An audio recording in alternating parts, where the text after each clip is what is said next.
The downside of this, however, is that we're led by our biases. These include anchoring. The anchoring bias describes the common human tendency to rely too heavily on the first piece of information offered, the anchor, when making decisions. Once the anchor is set, decisions are then made by adjusting around the initial anchor number, regardless of the legitimacy of the actual anchor number. For example, is the population of Chicago more or less than 5 million? Now, think of your answer. What if I would have asked this instead? Is the population of Chicago more or less than 500,000? Studies show that the people who are asked the question with 5 million respond with a higher number than the people who are asked the question with 500,000, because the reference point was higher.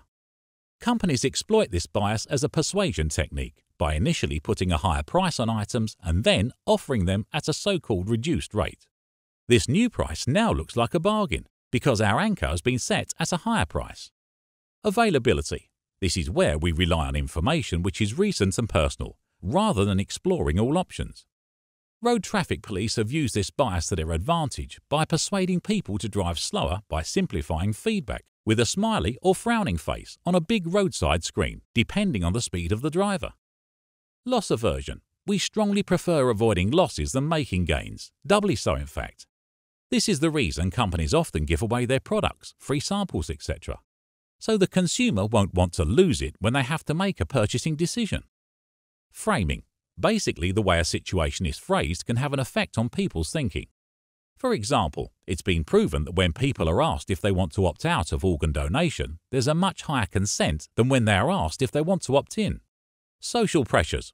We all like to think we're individual, but we also love to jump on a bandwagon. We have a pull towards conformity. See the milligram experiment. In psychological experiments, it's been proved that if 7 people are in a room with one person, then they can change the single person's mind on something which is scientifically correct and obvious. HMRC in the UK used this bias to their advantage on tax payment reminder letters. By emphasising that the great majority of people in a taxpayer's local area paid their tax on time, they increased their collection rates. Perhaps the most compelling early evidence that nudge theory has become a very scientific concept for managing change, people and societies, is that governments, notably the US and UK, very quickly developed specialised nudge departments to use nudge methods in helping to shift societal behaviours on a very big scale.